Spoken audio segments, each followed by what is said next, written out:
हिंदू धर्म में 16 संस्कार हैं, उनमें से एक है विवाह। विवाह संस्कार सर्वाधिक महत्वपूर्ण संस्कार माना जाता है। इसके अंतर्गत वर और वधू दोनों साथ रहकर धर्म के पालन का संकल्प लेते हुए विवाह करते हैं। इसी संस्कार से व्यक्ति पितृऋण से भी मुक्त होता है। विवाह में बहुत सारी विधियां होती हैं। भारत के विभिन्न राज्यों में अलग अलग प्रथाएं हैं। जैसे आमतौर पर विवाह में 7 फेरे लिए जाते हैं, परंतु गुजराती और पंजाबी प्रथा में केवल 4 फेरे लिए जाते हैं। अब अग्नि के फेरे लेने का क्या अर्थ है? देखिए, जैसे आप कोर्ट मैरिज करवाने जाते हैं तो आपको विटनेस की जरूरत होती है। उसी प्रकार हिंदू विवाह में भी एक विटनेस या साक्षी होता है, परंतु मनुष्य नहीं, स्वयं अग्निदेव।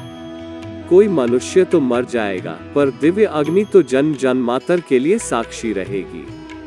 हिंदू धर्म में जीवन के 4 लक्ष्य होते हैं: धर्म, अर्थ, काम और मोक्ष। अग्नि के 4 फेरे इन 4 लक्ष्यों के प्रतीक हैं। विवाह में वर और वधू 7 कदम लेते हैं। अलग अलग किताबें इन 7 कदमों की अलग अलग व्याख्या करती हैं। जो व्याख्या मुझे सबसे अधिक पसंद है, उसके अनुसार पहला कदम भगवान की ओर होना चाहिए। क्योंकि अगर आप पहले कदम भौतिक इच्छाओं के प्रति रखोगे तो जीवन का आधार ही खत्म हो जाएगा। बाकी कदम धन, समृद्धि और संतान के बारे में होते हैं। आखिरी कदम जो मेरी पत्नी बार बार याद करवाती है, वो होता है दोस्ती की तरफ। पति पत्नी में आजीवन दोस्ती सबसे अधिक महत्वपूर्ण होती है। उन्हें एक दूसरे के साथ अच्छा व्यवहार करना चाहिए।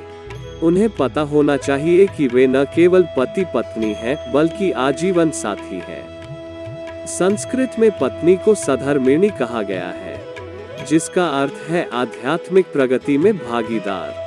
विवाह के द्वारा सृष्टि के विकास में योगदान ही नहीं दिया जाता, बल्कि व्यक्ति के आध्यात्मिक और मानसिक विकास के लिए भी यह जरूरी है। इस शादी का मकसद सिर्फ प्यार नहीं है, लेकिन यह जान ले कि आप एक दूसरे से जुड़े हुए हैं। आप जीवन में आध्यात्मिक प्रगति करने में एक दूसरे की मदद कर सकते हैं। स्वामी विवेकानंद कहते हैं कि जीवन के भौतिक सुखों में मत फंसो। जीवन का मुख्य लक्ष्य आध्यात्मिक रूप से विकसित होना और ईश्वर तक पहुंचना है। अपने आप को बदलने का प्रयास करें। जैसे महात्मा गांधी कहते हैं, खुद वो बदलाव बनिए जो आप दुनिया में देखना चाहते हैं। आपका बहुत बहुत धन्यवाद।